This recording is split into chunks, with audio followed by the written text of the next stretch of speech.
Woy, lo pernah lihat gak sih ada orang yang kaya raya banget tapi cara wudhu dia masih salah banget? Gak jadi iri gue sama semua kekayaan dia. Hati-hati coy, kalau kita lagi punya banyak banget harta yang berlimpah tapi ternyata harta kita itu gak bikin kita makin deket sama Allah, gak bikin ibadah kita makin baik, gak bikin ibadah kita malah jauh dari istilah kebenaran. Hati-hati, disinyalir ibadah kita itu atau kita lagi kena istidroj alias lagi dikasih azab sama Allah yang berupa kenikmatan.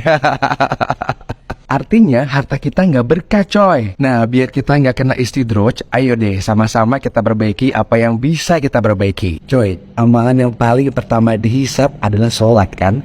Jadi gimana kalau sekarang kita belajar lagi cara wudhu yang benar sesuai sama tuntunan Rasulullah SAW, oke? Pertama, niat cukup dalam hati aja, nggak ada lafaz gimana-gimana. Terus yang kedua adalah baca Bismillah. Bismillah, dah gitu aja. Menarik dari sisi punggung kanan ke pergelangan dengan tangan kiri. Ini dulu dimulai tarik dari sini, dilebihkan ini batas minimal, lebihkan kurang lebih. Kemudian baru mempertemukan antara punggung dalam dua-duanya dan menyelat-nyelatkan di antara dua jari. Karena ini sunnah, Nabi SAW menyuruh menyelat-nyelatkan. Jadi ini baru satu ya, ini baru satu, ini baru satu. Kemudian diulangin, pelan-pelan, sempurnakan. Balasannya hanya sempurnain ini, syahadat masuk surga. Yang selanjutnya mengambil air di telapak tangan, kemudian memasukkan setengahnya ke mulut sambil kumur-kumur, sisanya dihirup di hidung. Sebagian dalam mazhab Malikiyah dianjurkan agar ya menggosok mulut dengan jari. Terutama yang saya katakan adalah di bagian depan gus, karena biasanya di sini ada lendir yang membuat bau mulut nggak enak. Kita kalau wudhu sebentar misalnya lagi kumur-kumur, Bapak Ibu coba masukin di bagian depan ini sering ada lendir, 4 sisi ini. Itu kalau dikeluarin bau mulutnya jadi hilang. Setelah itu mengambil air dengan 2 telapak tangan, kemudian dari awal tumbuhnya rambut sampai 2 jari di bawah dagu, dari awal kuping kanan dengan kuping kiri.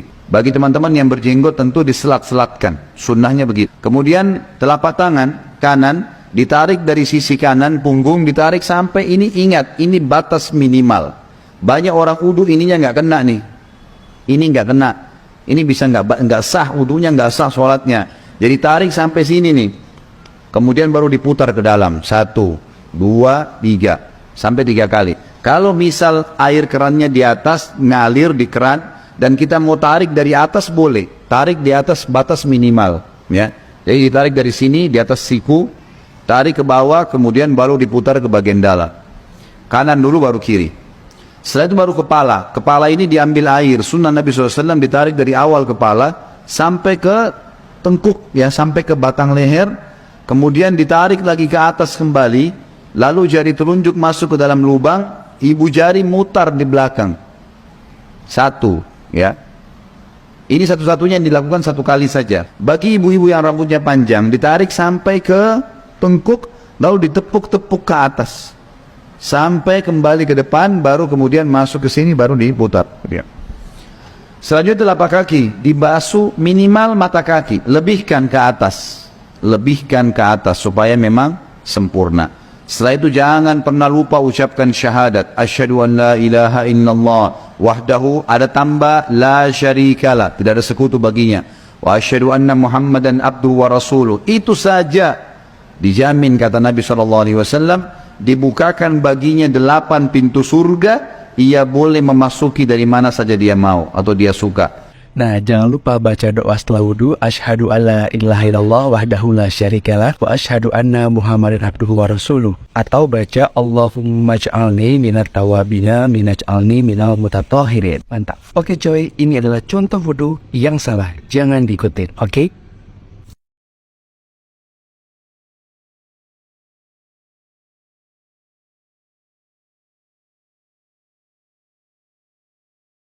Siku nggak kena, tetap kering, itu nggak boleh. Siku harus tetap kena.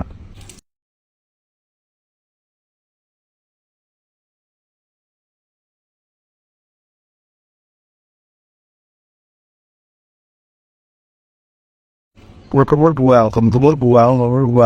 Terus masukin itu ke jari ke itu, ke begini. Kalah kumur sambil diisep, itu coy.